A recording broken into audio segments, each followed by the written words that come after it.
ప్రతి సంవత్సరం మాదిరిగానే ఈ ఏడాది కూడా ఏలూరు జిల్లా నూజివీడులో జగన్నాథ రథయాత్రను ఘనంగా నిర్వహించాలని పట్టణ పెద్దలు నిర్ణయించారు.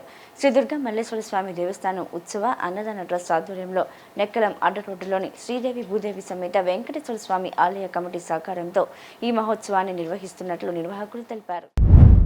ఈ నెల 24వ తేదీ ఏకాదశి పర్వదినాన్ని పురస్కరించుకొని రథయాత్ర నిర్వహించనున్నారు. ప్రతి ఏడాది మాదిరిగానే రాజీవ్ సర్కిల్ వద్ద ప్రారంభమయ్యే రథయాత్ర చిన్న గాంధీ బొమ్మ, పొట్టి శ్రీరాముల విగ్రహం, పెద్ద గాంధీ బొమ్మ మీదుగా సాగి డిఏఆర్ కళాశాల ప్రాంగణంలోని శ్రీ రాజగోపాల స్వామి ఆలయం వద్ద ముగియనుంది. శ్రీ రాజగోపాల స్వామి వారికి 108 నైవేద్యాలతో ప్రత్యేక సమర్పణ నిర్వహించి మహామంగళ హారతి అనంతరం రథయాత్రలో పాల్గొనే భక్తులందరికీ భారీ స్థాయిలో అన్నదాన ఏర్పాటు చేస్తున్నట్లు నిర్వాహకులు వెల్లడించారు.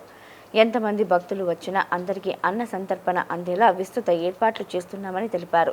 నూజివీడు నియోజకవర్గ ప్రజలు, పట్టణ ప్రజలు, పరిసర ప్రాంతాల భక్తులు పెద్ద సంఖ్యలో పాల్గొనేలా చర్యలు చేపట్టామని, స్థానిక విద్యాసంస్థల యాజమాన్యాలతో ఇప్పటికే చర్చించి విద్యార్థులను కూడా రథయాత్రలో భాగస్వామ్యం చేసే ప్రయత్నం చేస్తున్నామని పేర్కొన్నారు. జూలై 24న ఏకాదశి గడియల్లో ప్రారంభమయ్యే ఈ జగన్నాథ రథయాత్రలో ప్రతి ఒక్కరూ పాల్గొని విజయవంతం చేయాలని శ్రీ దుర్గా మల్లేశ్వర స్వామి దేవస్థానం ఉత్సవ అన్నదాన ట్రస్ట్, శ్రీదేవి భూదేవి సమేత వెంకటేశ్వర స్వామి ఆలయ కమిటీ సభ్యులు పిలుపునిచ్చారు.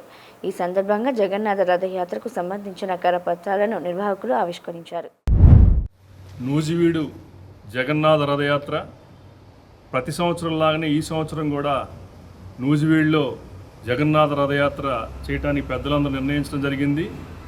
ఈ కార్యక్రమాన్ని శ్రీ దుర్గా మల్లేశ్వర స్వామి దేవస్థాన ఉత్సవ మరియు అన్నదాన ట్రస్ట్ మరియు శ్రీదేవి భూదేవి సమేత వెంకటేశ్వర స్వామి నెక్కలం అడ్డరోడ్డు దగ్గర ఉన్నటువంటి వారి అందరి సంయుక్త ఆధ్వర్యంలో ఈ రథయాత్ర జరగబోతూ ఉంది. ఈ రథయాత్ర 24/7/2026 శుక్రవారం నాడు మరి రాజీవ్ సర్కిల్ దగ్గర స్టార్ట్ అయ్యి ఎప్పటిలానే చిన్న గాంధీ బొమ్మ, పొట్టి శ్రీరాముల బొమ్మ, అలానే పెద్ద గాంధీ బొమ్మ దగ్గర నుండి ఇలా మరి డిఆర్ కాలేజ్ నందు రాజగోపాల స్వామి గుడిలో ఈ రథయాత్ర ముగింపు ఉంటుంది. ఎప్పటిలానే అక్కడ స్వామివారికి 108 నైవేద్యాలతో ఆయనకు నివేదన సమర్పించి అనంతరం హారతి ఇచ్చిన తర్వాత మరి ఈ రథయాత్రలో పాల్గొన్నటువంటి భక్తులందరికీ కూడా మరి ఎన్ని వేల మందికైనా సరే అన్నదాన సంతర్పణ ఏర్పాటు చేయడం జరిగింది. ఈ కార్యక్రమంలో నూజివీడు నియోజకవర్గ ప్రజలు, పరిసర ప్రాంత ప్రజలు, పట్టణ ప్రజలు, అలానే విద్యార్థులు, స్టూడెంట్స్ అందరూ కూడా ఇప్పటికే కాలేజీ యాజమాన్యాలతో మాట్లాడుతూ ఉన్నాం. అందరు స్టూడెంట్స్ని కూడా ఈ రథయాత్రలో ఇన్వాల్వ్ చేయాలని చెప్పి ప్రయత్నిస్తూ ఉన్నాం. ఎన్ని వేల మందికైనా అన్నసంతర్పణ చేయడానికి ఏర్పాట్లు పూర్తి చేస్తూ ఉన్నాం. మరి శుక్రవారం నాడు ఏకాదశి గడియల్లో ఈ రథయాత్ర ప్రారంభోత్సవం జరగబోతుంది కాబట్టి ప్రజలందరూ కూడా పాల్గొని స్వామివారి కృపకు పాత్రలు కావాలని చెప్పేసి ఆశిస్తూ ఉన్నాం. జయ జగన్నాథ్, జయ జయ జగన్నాథ్. అందరికీ హరే కృష్ణ. రథేచ వామనం దృష్ట్యా పునర్జన్మ నవిద్యతే అంటే మనకి రథం మీద ఎవరైతే జగన్నాథుడిని దర్శనం చేసుకుంటారో వాళ్ళకి మళ్ళీ జన్మ ఉండదు అని చెప్పేసి శాస్త్రవచనం చెప్తోంది.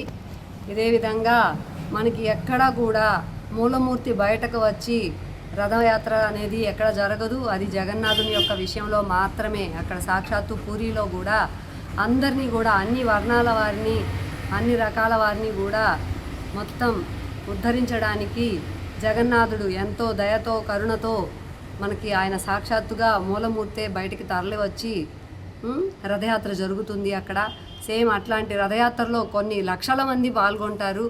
అట్లాంటి రథయాత్రని మనం అంత దూరం వెళ్ళి చూడలేకపోయినా ఇక్కడ మన నూజివీడులో శ్రీ దుర్గా మల్లేశ్వర ఉత్సవ అన్నదాన సేవా ట్రస్ట్ వాళ్ళు మరియు నెక్కలం గొల్లగూడెంలోని శ్రీదేవి భూదేవి సమేత శ్రీ వెంకటేశ్వర స్వామి దేవస్థానం తరపు నుంచి కూడా వీళ్ళిద్దరూ సంయుక్తంగా గత 4 సంవత్సరాలుగా అంటే 3 సంవత్సరాలు దిగ్విజయంగా పూర్తి చేశారు. ఇది 4వ రథయాత్ర కాబట్టి ఈ రథయాత్రని ప్రజలందరికీ కూడా చక్కగా అందరూ పాల్గొని తరించాలని చెప్పేసి వీళ్ళు మంచిగా సంకల్పం చేసి ముందుకు తీసుకెళ్తున్నారు. కాబట్టి మీరందరూ కూడా దయచేసి చుట్టుపక్కల అన్ని గ్రామాలకి అందరికీ కూడా తెలియజేసి ప్రతి ఒక్కళ్ళు కూడా సకుటుంబ సపరివార సమేతంగా, ఎందుకంటే మళ్ళీ రాదండి, ఈ రథం యొక్క తాడుని పట్టుకున్నా కానీ మీరు చాలా తరిస్తారు అని చెప్తున్నాయి శాస్త్రాలు.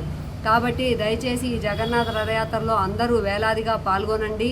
చక్కగా స్వామివారి తీర్థప్రసాదాలు స్వీకరించి రథయాత్రని ఆస్వాదించి మీరందరూ కూడా తరించాల్సిందిగా కోరుతున్నాము. హరే కృష్ణ.